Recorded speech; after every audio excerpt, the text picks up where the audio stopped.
وعلى رسوله الكريم. أما بعد فأعوذ بالله من الشيطان الرجيم. بسم الله الرحمن الرحيم. وقال الملك ائتوني به فلما جاءه الرسول قال ارجع إلى ربك فاسأله ما بال النسوة اللاتي قطعن أيديهن إن ربي بكيدهن عليم. وقال الملك إني أرى 7 بقرات ثمان يأكلهن 7 عجاف و7 سنبلات خضر وأخر يابسات يا أيها الملأ أفتوني في رؤياي إن كنتم للرؤيا تعبرون. قالوا أضغاث أحلام وما نحن بتأويل الأحلام بعالمين. وقال الذي نجا منهما وادكر بعد أمة أنا أنبئكم بتأويله فأرسلون. يوسف أيها الصديق أفتنا في 7 بقرات سمان يأكلهن 7 عجاف و7 سنبلات خضر وأخر يابسات لعلي أرجع إلى الناس لعلهم يعلمون.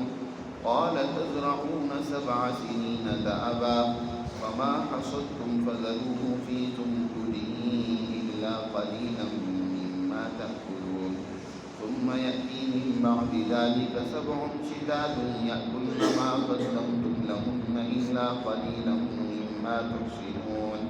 ثم يأتي من بعد ذلك عام فيه يغاث الناس وفيه يعصرون. صدق اللہ العظیم. گزشتہ رکوع میں حضرت یوسف علیہ السلام کی اس حالت کا تذکرہ تھا کہ یوسف علیہ السلام کو بغیر کسی جرم اور قصور کے جیل میں ڈال دیا گیا اور پیغمبر جہاں کہیں بھی ہو اپنے نظریے اور فکر اور مشن کو نہیں بھولتا. حضرت یوسف علیہ السلام جیل میں بجائے اس پر افسوس کرنے کے کہ مجھ کو بغیر کسی قصور اور جرم کے جیل میں ڈال دیا گیا، وہ جیل میں ہی اپنی اس دعوت اور اپنی اس فکر پر عمل شروع کر دیتے. وہاں جیل میں جو موجود مجرمین ہیں حضرت یوسف علیہ السلام نے غنیمت سمجھا کہ یہ یہاں ہر وقت بند ہیں، ان کی تعلیم و تربیت اور ان کو اپنی جماعت کا حصہ بنانا اس کا بہترین موقع ہے. چنانچہ یوسف علیہ السلام کی وہ ٹیم جنہوں نے بعد میں یوسف علیہ السلام کا مستقبل میں ساتھ دیا اور ایک بہترین معاشی پالیسی جو یوسف علیہ السلام نے ترتیب دی اور نہ صرف مصر کو بلکہ ارد گرد جس قدر بھی ممالک تھے ان کو جو ایک بہت بڑی قحط سالی سے بچایا ہے. اور اس میں یوسف علیہ السلام کے ساتھ جس ٹیم نے کردار ادا کیا ہے وہ وہی ٹیم تھی جس کو یوسف علیہ السلام نے جیل میں رہ کر تیار کیا. اور یوسف علیہ السلام کی اس دعوت اور اس نظریے کا ذکر بھی گزشتہ رکوع میں ہوا ہے کہ اس جیل میں اتفاق سے 2 معزز افیسر بھی ایک جرم میں داخل کیے گئے اور یہ 2 معزز افیسر بہت ہی اونچے درجے کے افیسر تھے، بادشاہ کے قریب رہنے والے. ایک تو وہ تھا جو بادشاہ کی خوراک کا انچارج تھا، اس کے ذمے بادشاہ کو کھانے پلانے کا سارا انتظام اسی کے سپرد تھا. اور دوسرا جو تھا وہ بادشاہ کے پلانے کا انچارج تھا، ساتھی تھا، یعنی بادشاہ کو جو شراب یا اس کی دیگر مشروبات تیار کر کے ان کو پلائے جاتے تھے اس کا منتظم یہ تھا. ان دونوں کو بھی جیل میں ڈالا گیا اور ان دونوں نے جیل میں آنے کے بعد ایک خواب دیکھا. ایک ہی رات میں دونوں نے ہی خواب دیکھا اور یوسف علیہ السلام کے حالات اور اخلاق کو وہ دیکھ رہے تھے، ان سے متاثر بھی ہو رہے تھے. انہیں تو اندازہ نہیں تھا کہ اس قدر بھی ایک انسان با اخلاق باوجود اس کے کہ وہ خود جیل کی صعوبتیں اور مشقتیں جھیل رہا ہے لیکن وہ کسی قیدی کو بے جان و مددگار نہیں سمجھتا. کوئی بیمار ہے اس کی تیمارداری کی جا رہی ہے، کسی کے کپڑوں کے دھونے کا مسئلہ ہے اس کو صاف کیا جا رہا ہے اور جیل کی صفائی روزانہ بڑے سلیقہ کے ساتھ جیل کا نظام حضرت یوسف علیہ السلام نے قائم کیا. یہی اونچے اور اولو العزم لوگوں کی شان ہوتی ہے کہ کہ وہ جہاں بھی جاتے ایک بہترین نظام قائم کرتے ہیں۔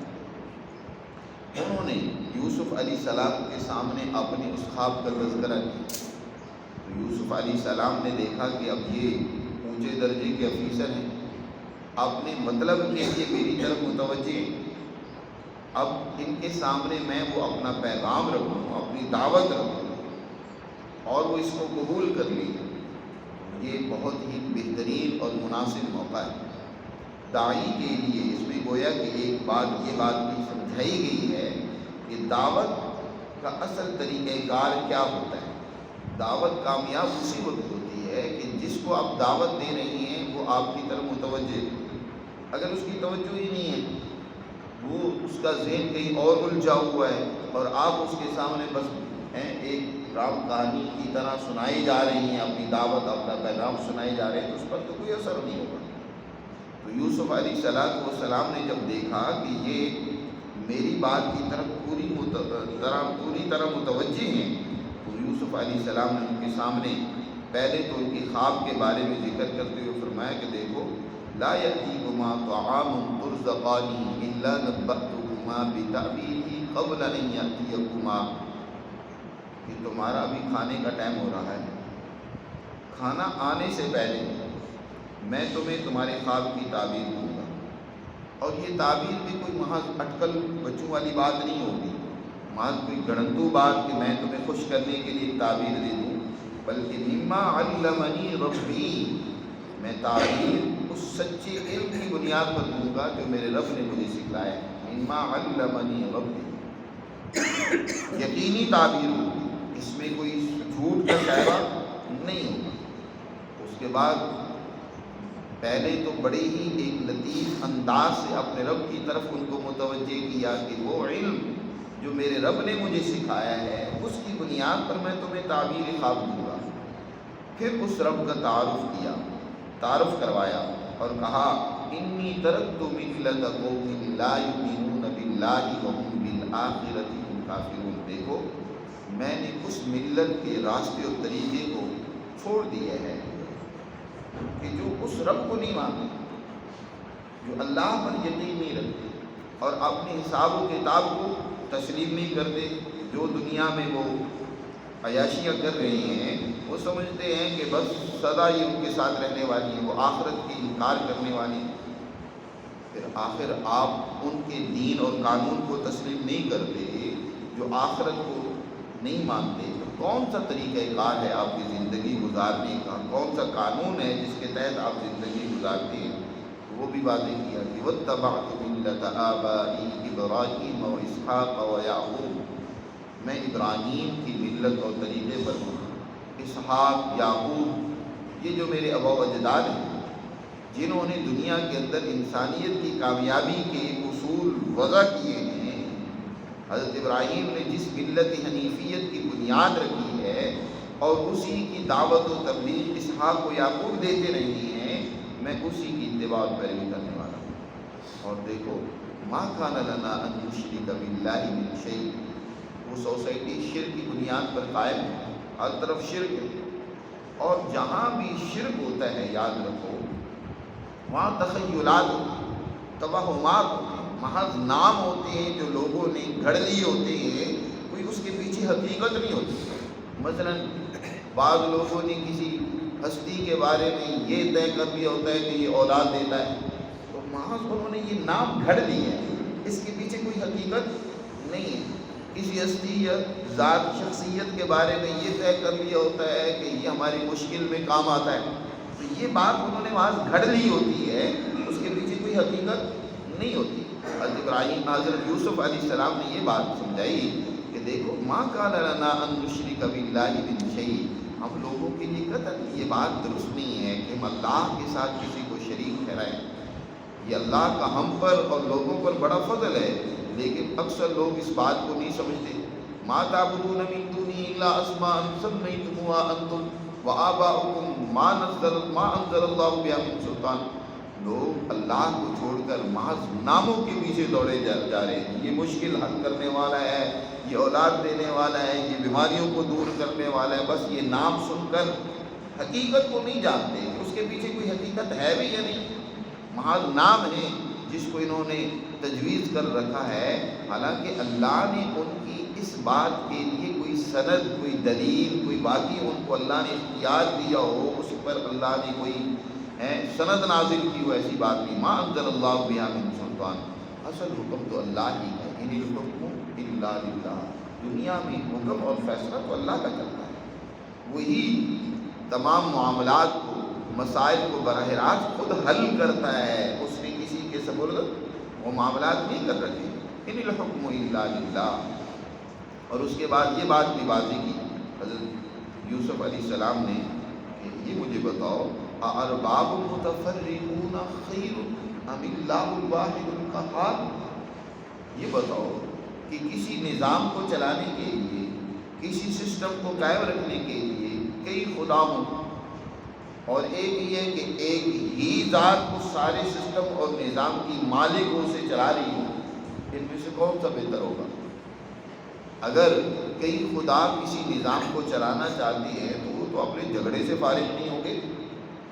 ایک کہے گا کہ بھئی بارش ہونی چاہیے، دوسری کہے گا کہ نہیں بارش نہیں، خشک سالی ہونی چاہیے۔ قرآن میں دوسری جگہ پر اللہ نے ارشاد فرمایا لو کان فیہما آلہۃ الا اللہ لفسدتا، اس کائنات میں اگر کہیں الہ ہوتے تو یہ کائنات کا نظام درم برم ہو جاتا۔ ایک کہتا اس عورت کو باندھ رہنا ہے، دوسرا کہتا نہیں اس کے بہت زیادہ بچے ہونے، آپس میں ہی جھگڑتے رہتے ہیں۔ دوسری جگہ پہ ایک اور اللہ نے مثال بیان فرمائی ہے کہ اللہ تعالیٰ فرماتے ہیں کہ ذرا سوچ کر بتاؤ، ایک وہ آدمی جو صرف ایک ہی آقا کا غلام ہے، ایک ہی آقا کی اطاعت فرما برداری کرتا ہے، اس کی خدمت کرتا ہے، اس کے احکام کو بجا لاتا ہے، ایک وہی انسان برجل سلما لرجل، سلما لرجل، ایک ہی آدمی کا غلام ہے، اور دوسرا وہ انسان ہے جس کے کئی آقا ہیں، اور وہ آقا بھی کیا ہے متشاکسون، بڑے جھگڑالو ہیں، ہر ایک خود غرض اور لالچی ہے، وہ چاہتا ہے کہ یہ غلام بس میری خدمت پر ہی لگا رہے، تو ایک اپنی طرف کھینچتا ہے، دوسرا اپنی طرف کھینچتا ہے، تو بتاؤ اس میں سے کون سا غلام سکون اور راحت میں رہے گا؟ یقیناً وہی راحت میں رہے گا جس کا ایک ہی آقا ہے اور وہ بھی بڑا رحم دل ہے، وہ مطمئن رہے گا، سکون میں رہے گا، اور جس کے کئی آقا ہے۔ یہ بتاؤ ارباب متفرقون، کیا کئی متفرق خدا وہ بہتر ہے یا اب اللہ الواحد القہار، یہ ایک ہی اللہ جو واحد ہے، جو بڑا زبردست اور طاقت و قوت والا ہے؟ تو اس طریقے سے یوسف علیہ السلام نے بڑی عمدہ انداز میں اپنا فکر، اپنا نظریہ، اپنی بات ان نوجوانوں کے سامنے رکھی، پھر ان کے خواب کی تعبیر بھی دی، اور وہ تعبیر روز روشن کی طرح بالکل سچی ثابت ہے۔ بعد میں انہوں نے دیکھا کہ ساقی کے لیے تو فرمایا کہ یہ اپنے سابقہ عہدے پر بحال ہو کر اپنے کام کو جاری رکھے گا، اور جو دوسرا کھانے پلانے کا ذمہ دار تھا، کھانے کا ذمہ دار تھا، تو اس کے لیے تعبیر دی کہ یہ جو ہے اس کے اوپر جرم ثابت ہوگا اور لہذا اسے سولی چڑھا دیا جائے گا۔ اس سے یہ بات بھی معلوم ہوئی کہ دعوت، صحیح نظریہ اور فکر ہر ایک کا حق ہے، چاہے کسی کی موت کا بھی یقین ہو چکا ہو تب بھی اس تک پیغام پہنچنا چاہیے، سچائی اس تک پہنچنی چاہیے۔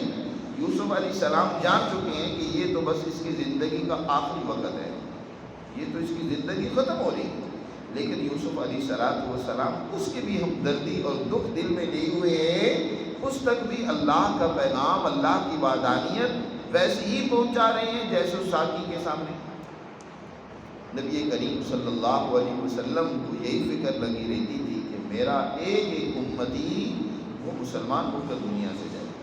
چنانچہ وہ یہودی کے بیٹے کا واقعہ مشہور ہے کہ جو حضور صلی اللہ علیہ وسلم کی صحبت میں آتا ہے، حضور کی خدمت میں اکثر آتا ہے، حضور سے ملتا ہے، ایک لگاؤ ہے حضور سے۔ حضور کو جب پتہ چلا کہ وہ بیمار ہے تو آپ صلی اللہ علیہ وسلم کی تیمارداری کے لیے گئے، اس وقت انہیں اسے دعوت اسلام پیش کی، مسلمان ہو گیا۔ وہ اپنے والد کی طرف دیکھتے ہیں تو اس کے والد جو ہیں وہ کہتے ہیں کہ ٹھیک ہے، جو محمد کہتے ہیں وہ مان لو۔ حضور صلی اللہ علیہ وسلم پر وہ ایمان لے آتا ہے، مسلمان ہو جاتا ہے، تو حضور صلی اللہ علیہ وسلم کی خوشی کی کوئی انتہا نہیں رہتی۔ یہ وہی بات ہے کہ جو یوسف علیہ السلام سے پہلے ہیں، جس کے بارے میں اس کی موت کا یقین ہو چکا ہے، اسے بھی ویسی ہی ہمدردی اور محبت کے ساتھ پورے خلوص کے ساتھ اسے دعوت دیتے ہیں اور دین کا پیغام اس کے سامنے رکھتے ہیں۔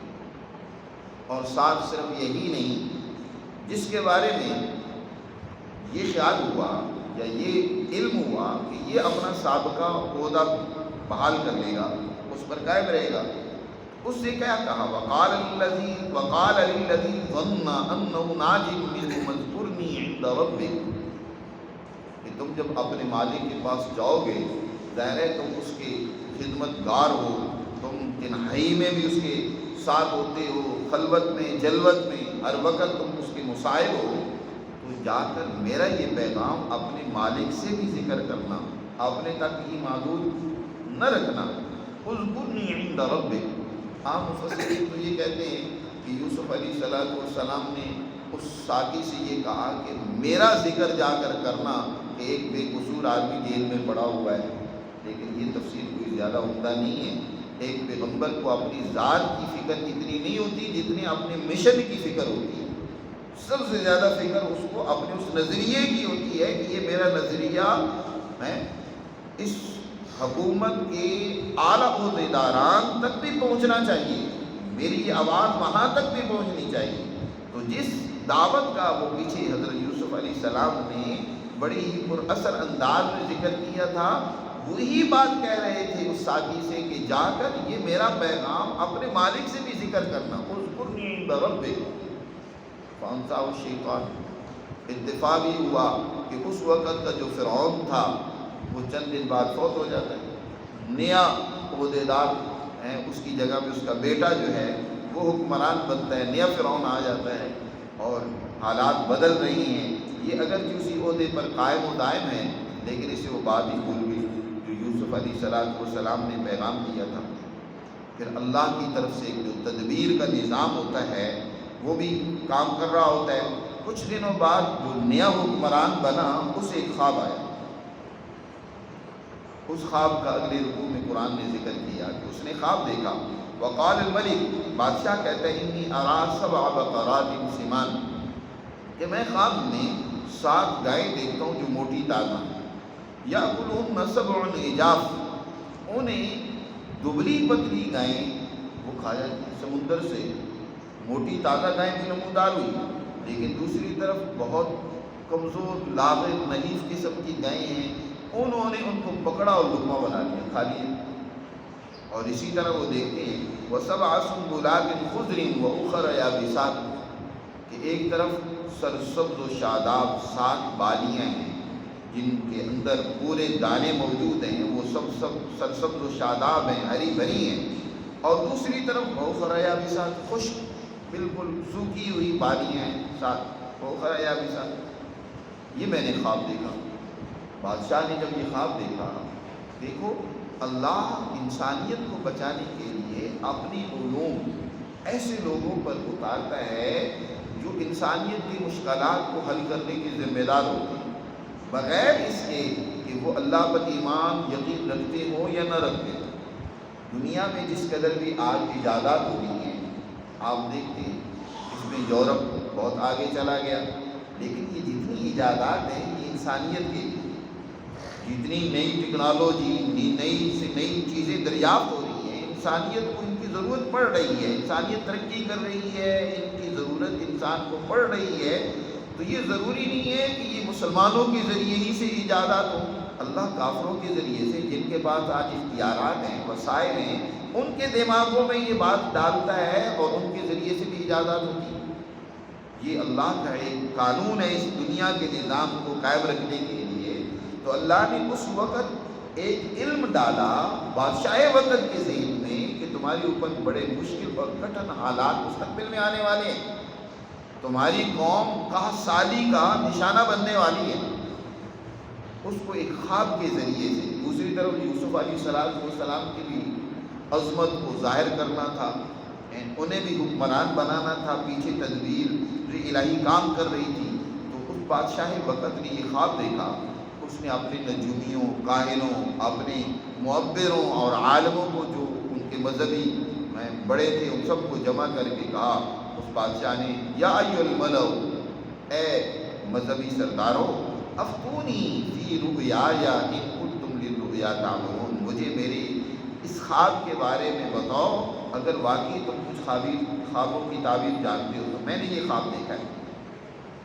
انہوں نے بہت زیادہ حساب و کتاب کیا، کافی ہیر پھیر کی کوشش کرتے رہے، ایک دن بھی 2 دن بھی کئی دن لگے کہ بادشاہ کی خواب کی کوئی تعبیر سمجھ آئے، لیکن ان کے ذہن میں کوئی نہیں آئی۔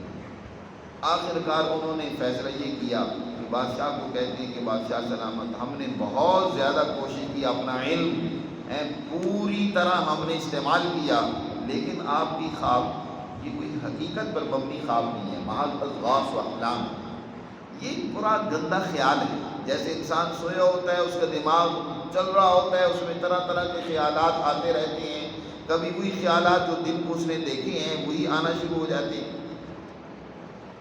محققین کہتے ہیں کہ انسان کو جو خواب رات میں خیالات آتے ہیں وہ بھی 3 طرح کے ہوتے ہیں۔ ایک کوئی اضغاث و احلام جن کا ذکر ان معبروں نے کیا، کہ بھی پورا گندا خیالات، کچھ سنی جو باتیں سنی ہوتی ہیں، کچھ دیکھی ہوتی ہیں، کچھ ابھی خیال میں بھی نہیں ہوتی، ان کے ساتھ ملا جلا کر وہ خواب میں آنا شروع ہو جاتی ہے۔ اور دوسرے وہ ہوتے ہیں جن کو وساوس شیطانیہ کہتے ہیں، کہ شیطان جو ہے بعض دفعہ مومن بندوں کو وہ ڈراتا دھمکاتا رہتا ہے، یا ان کا وقت ضائع کرنے کے لیے کسی نہ کسی خواب میں ڈال دیتا ہے، شیطانی وساوس ہوتے ہیں۔ شیطانی وسوسہ آئے، خواب میں آئے، آنکھ کھولے تو فوراً بائیں طرف تھوک مار کے تھوک پھینک کے نہ اعوذ باللہ من الشیطان الرجیم پڑھنی چاہیے، شیطان مردود سے پناہ مانگنی چاہیے۔ اور تیسرے فرمایا سچے خواب ہوتے ہیں، الصادقۃ الرؤیا، سچے خواب۔ اور حضور صلی اللہ علیہ وسلم نے ارشاد فرمایا سچا خواب جو ہے وہ نبوت کا 46واں حصہ ہے، یعنی اللہ جیسے نبی کی رہنمائی کرتا ہے، بس اوقات اللہ کسی انسان کی رہنمائی کرتا ہے سچے خواب کے ذریعے سے۔ تو اب بادشاہ وقت کو خواب آیا تو اس خواب کا جس کا بھی ذکر ہوا ہے وہ کہتے ہیں معبر اضغاث و احلام وما نحن بتأویل الاحلام بعالمین، اور یہ جو اضغاث و احلام ہوتے ہیں محض ذہن کی پورا گندگی ہوتی ہے، اس کی کوئی تعبیر نہیں ہوتی، ہم اس کی تعبیر کو نہیں جانتے۔ اب وہ ساقی جس نے خواب دیکھا تھا اور ان کا خواب روز روشن کی طرح پورا اور سچا ثابت ہوا کہ یہ اپنے عہدے پر بحال ہوا، دوسرے کو سولی چڑھا دی گئی، پرندوں نے اس کے سر کو نوچ نوچ کر کھا لیا، اسے یاد آیا، اب یاد آیا یوسف علیہ السلام جیل میں جو انہوں نے خواب کی تعبیر کی وہ بالکل ہاتھوں ہاتھ ثابت ہوئی، کیوں نہ بادشاہ کی اس خواب کی تعبیر بھی انہی سے لی جائے۔ ایک تعلق بھی قائم ہو چکا تھا، یوسف علیہ السلام کی تربیت کے آثار بھی تھے، دل سے بھی یہ چاہتا تھا کہ انہیں تو جیل سے باہر ہونا چاہیے۔ چنانچہ وہ فوراً بادشاہ سے اس بات کی ریکویسٹ کرتا ہے کہ مجھے اجازت دیں، مجھے اجازت نامہ لے کر دیں کہ میں جیل میں جاؤں اور آپ کی خواب کی تعبیر وہاں سے لے کر آؤں۔ وہاں ایک آدمی کو میں جانتا ہوں جو آپ کی خواب کی تعبیر کو جانتا ہے۔ قرآن نے اس کا تذکرہ کیا، فرمایا وقال الذی نجا منہما، کہا اس نے جس نے ان دونوں میں سے نجات پا لی، وادکر بعد امت، اور اسے بہت عرصے بعد جو ہے وہ یاد آیا یوسف علیہ السلام، ان کے حالات اور ان کی زندگی یاد آئی، یوسف علیہ السلام کی یاد آئی۔ اس نے کہا انا انبئکم بتأویلہ، میں تمہیں تمہاری اس خواب کی تعبیر بتلاتا ہوں، میں جانتا ہوں ایک آدمی کو جو تمہاری خواب کی تعبیر دے سکتا ہے، فارسلون، تم مجھے جیل میں جانے دو، اس کا اجازت نامہ دو۔ بادشاہ نے اجازت نامہ دے دیا کہ جاؤ، بلکہ اپنے خاص لوگ ساتھ بھیجیے، یہ خود بھی تو افسر ہے، تو ان کے ساتھ وہ باقاعدہ وہ بگی میں اور وہ پروٹوکول کے ساتھ وہاں جیل میں پہنچا۔ جیل میں پہنچتے یوسف علیہ السلام سے ملا۔ اب یہاں پھر ایک شان نبوت دیکھے، یوسف علیہ السلام سے کئی سالوں بعد یہ مل رہا ہے، اس دوران یوسف علیہ السلام سے ملنے بھی نہیں آیا ہے، لیکن یوسف علیہ السلام نے اس کا کوئی شکوہ نہیں کیا کہ اتنے سال تم کہاں رہے، اب ضرورت پڑی ہے تو ہمارے پاس دوڑے چلے آئے۔ یوسف علیہ السلام نے اسی طرح بشاشت کے ساتھ، خوش اخلاقی کے ساتھ اس سے ملاقات کی اور جو وہ تعبیر لینے آیا تھا پھر یہ بھی نہیں کیا. یوسف علیہ السلام یہاں اپنی رہائی کے لیے تعبیر روک لیتے کہ پہلے ہمیں رہا کرو بھائی، پھر ہم تمہاری اس خواب کی تعبیر دیں گے. نہیں، یہاں انسانیت کی مشکل کا مسئلہ ہے. یوسف علیہ السلام نے صرف خواب کی تعبیر ہی نہیں دی، اس مشکل سے نجات پانے کا راستہ بھی بتایا. کیسے تم اس مشکل سے نجات پا سکتے؟ یہ سچا نبی، یہ نبی کی فکر رکھنے والے انسان کی یہ سوچ ہوتی ہے، وہ اپنے مفاد کو نہیں عزیز رکھتا، اپنی مشکل کو سامنے نہیں رکھتا، وہ انسانیت کے لیے فکر مند ہوتا ہے کہ انسانیت کو کسی قسم کی مشکل میں مبتلا نہیں ہونا چاہیے. چنانچہ وہ کہتا ہے یوسف، اے یوسف، ایھا الصدیق، اے مخلص میرے دوست، افتنا، آپ ہمیں بتائیے، فی سبع بقرات سمان، 7 موٹی تازہ گائیں ہیں، یاکلہن، ان کو 7 دبلی اور کمزور گائیں کھا جاتی ہیں. اسی طرح وسبع سنبلات خضر، اور 7 سرسبز و شاداب سکے اور خوشی ہیں، وأخر یابسات، اور 7 جو ہیں وہ خشک خوشی ہیں. یہ بادشاہ نے دیکھا، آپ اس کی تعبیر بیان کیجیے. لعلی ارجع الی الناس، شاید کہ میں جب اس کی تعبیر لے کر لوگوں کے پاس جاؤں انہیں پتہ چلے کہ کیسے صاحب فضل و علم ایک انسان بغیر کسی جرم اور قصور کے جیل میں پڑا ہوا ہے. لعلہم یعلمون. تو یوسف علیہ السلام نے اس کی خواب کی تعبیر دیتے ہوئے فرمایا قال تزرعون 7 سنین دأبا، بادشاہ کو جا کر بتاؤ تم پر ایک بہت مشکل وقت آ رہا ہے. اللہ نے تمہیں اس کی طرف متوجہ کیا. پہلے یہ جو 7 موٹی گائیں ہیں یا 7 سرسبز و شاداب خوشی ہیں، یہ 7 سال نعمت کی فراوانی کی. تم پر خوب نعمت ہوگی، بارشیں خوب ہوگی، غلہ اناج خوب ہوگا. اور اس کے بعد جو تم نے دیکھا ہے کہ 7 دبلی گائیں ظاہر ہوئی، انہوں نے 7 موٹی تازہ گایوں کو کھا لیا. مطلب یہ کہ 7 سال کے بعد پھر 7 سال سخت کال سالی کے. ان سخت 7 سالوں میں جو کچھ تم نے پہلے جمع کیا ہوا تھا وہ سب ختم ہو جائے گا. لوگ بھوک سے جاں بلب ہو جائیں گے. وہ سخت سال بہت برے ہوں گے، تمہارے لیے بہت مشکل، انسانیت کے لیے بہت مشکل ہوں گے. اس سے نجات پانے کا کیا طریقہ ہے وہ بھی یوسف علیہ السلام نے بتایا. فرمایا تم کیا کرو، ان 7 سالوں میں تم خوب غلہ اگاؤ. دأبا، اپنی عادت کے مطابق پہلے جو 7 سال ہوں گے اس میں غلہ خوب اگاؤ. اور فما حصدتم فذروه فی سنبلہ، جو بھی غلہ تم حاصل کرو، اناج حاصل کرو، ان کے خوشوں میں ہی رہنے دینا. ہاں، بقدر ضرورت، جو تمہاری ضرورت ہے، الا قلیلا مما تاکلون، جو تم نے استعمال کرنا ہے وہ اس سے لے لینا، خوشوں میں ہی رہنے دینا تاکہ وہ گندم محفوظ رہے. یہ گندم کے محفوظ رکھنے کا طریقہ بھی سمجھا دیا کئی سال تک، کیونکہ اگر خوشوں سے الگ کر لیں گے تو اس کو گھن وغیرہ لگ جائے گا، کیڑا اس کو ختم کر دے گا. خوشوں میں ہی محفوظ رہے گی، خول کے اندر محفوظ رہے گی تو وہ کئی سال تک محفوظ رہ سکے. چیز اپنے جب خوشے کے اندر، اپنے غلاف کے اندر ہوتی ہے تو قدرت نے اس کی حفاظت کا خود ایک بہترین انتظام کیا ہوتا ہے. جب وہ اپنے غلاف سے نکل جاتی ہے تو پھر ظاہر ہے اس کی حفاظت کمزور پڑ جاتی ہے. فرمایا جتنی ضرورت ہے اتنا خوشوں سے نکال کر باقی خوشوں کو ہی سب محفوظ کر لو. اور ایک تو یہ کہ گندم محفوظ ہو جائے گی، اور دوسرا یہ کہ تمہارے جانوروں کی خوراک بھوسا جو ہے وہ بھی تمہارے کام آئے گا. یہ ہوتی ہے پیغمبر کی سوچ. یہ کیا دے رہے ہیں؟ مستقبل کی معاشی ایک بہت بڑی حکمت عملی بتا رہے ہیں. آج یہ سمجھا جاتا ہے کہ جو مذہبی ہوتے ہیں نا وہ تو بس صرف آخرت کی پتہ ہوتا ہے، جنت کا پتہ ہے یا جہنم کا پتہ ہے، دنیا کے حالات کو ان کو کوئی پتہ نہیں. انسانیت کو مشکلات سے نجات دلانا ہے، معاشی سسٹم قائم کرنا، معاشی مسائل کو حل کرنا. پیغمبر یا نبوت کا علم در حقیقت صرف آخرت کا ہی علم نہیں ہوتا، دنیا میں انسانیت کو نجات دلانے کا بھی علم ہوتا ہے. حضرت یوسف علیہ السلام نے گویا کہ 15 سالہ معاشی پالیسی اس وقت کے حکمران کے سامنے رکھی. 15 سالہ، 7 سال خوشحالی کے، 7 سال قحط سالی کے، اس کے بعد 1 سال پھر اللہ کی طرف سے خوب بارشیں ہوں گی اور پھر وہ قحط سالی ختم ہوگی جیسے اس کا ذکر آگے بھی ہے. تو فرمایا کہ یأکلن ما قدمتم لهن الا قلیلا مما تحصنون. پھر تم ایسا کرو گے کہ ان 7 سالوں میں جو تمہاری بقدر ضرورت ہے وہ تم استعمال کرنا، باقی محفوظ کر لینا۔ ان سخت 7 سالوں میں ما قدمتم لہن الا قلیلا مما تحصنون، پھر ان 7 سالوں میں کہاں سالی کے 7 سالوں میں صرف وہی تمہارے پاس بچے گا جو تم آئندہ بیج کے طور پر استعمال کرو، مما تحصنون، آگے مستقبل کے لیے تم نے جو کام کرنا ہے، مزید غلہ اور اناج اگانا ہے۔